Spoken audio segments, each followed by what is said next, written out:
Dumagsapo sa opisina ng Barangka Public Cemetery para magreklamo ang mga kaanak na may yumaong iligal umanong hinukay sa Marikina. At sa ilang sementeryo naman kung saan dagsa ang mga dumalaw, may mga nahilo dahil sa init at dami ng tao. Saksi si June Veneracion. Imbes na sa tapat ng mga puntod, sa opisina ng pamunuan ng Barangka Public Cemetery, nanatili ang mga kaanak ng ilang yumao para magreklamo. Ang labi kasi ng kanilang mga mahal sa buhay, kabilang daw sa mga iligal umanong hinukay at itinambak lang sa naturang sementeryo. Tulad ng yumaong asawa ni Carmen, na kanya sanang aalayan ng bulaklak at kandila. Pero lapida na lang ang kanyang nakita. Dalawa na nga lang kami ng anak ko dito. May ganito mong maabutan namin, wala ka na.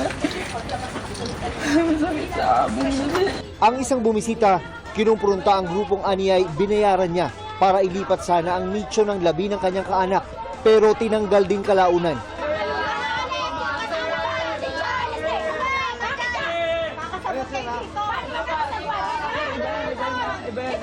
Sa inisyal na bilang ng Marikina LGU, umabot na sa 65 ang bilang ng labi na hinukay alinsunod umano sa ordinansa.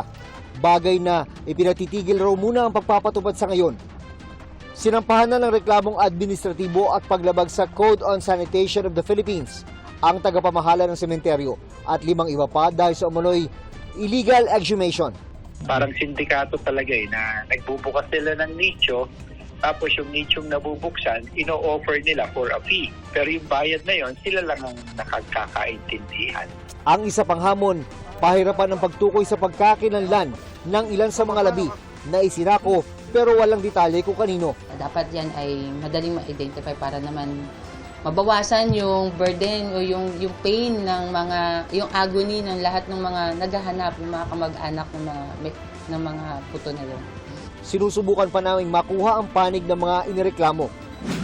Sa Malabon, hindi rin alam ng 74 anyos na si Aling Carmen kung saan magtitirik ang kandila sa Tugatog Public Cemetery.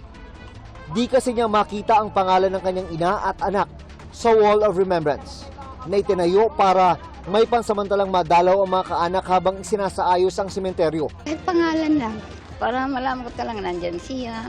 Ayon sa kawani ng Malabon LGU, nagkaroon noon ng aplikasyon para maideklara ng mga kaanak ang mga inilibing doon. Bagay na di raw nagawa ni Aling Carmen noon. Wala rin sa master list ng mga inexhume at inilipat sa bagong ossuary at kolumbaryo ang mga kaanak ni Aling Carmen.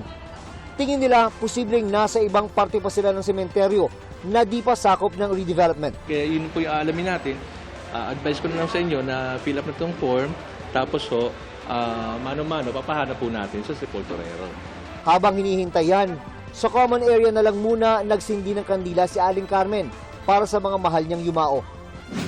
Sa Manila North Cemetery naman, mas pinaigting pa ng Manila Police District ang seguridad. Kasunod yan ang naitalang gulo kung saan isang miyembro ng LGBT ang nabugbog kaninang madaling araw. Nagkaroon ng away dahil sa kalasingan pero ngayon iniimbestigahan na. Pero hindi nangyari ito sa oras ng dalaw. Kanina, siksikan sa entrada pa lang. Umabot kasi sa mahigit 1 milyon ang bumisita roon. Ang rescue station, abala sa dami ng kanilang nire-respondihan tulad ng ilang nahilo.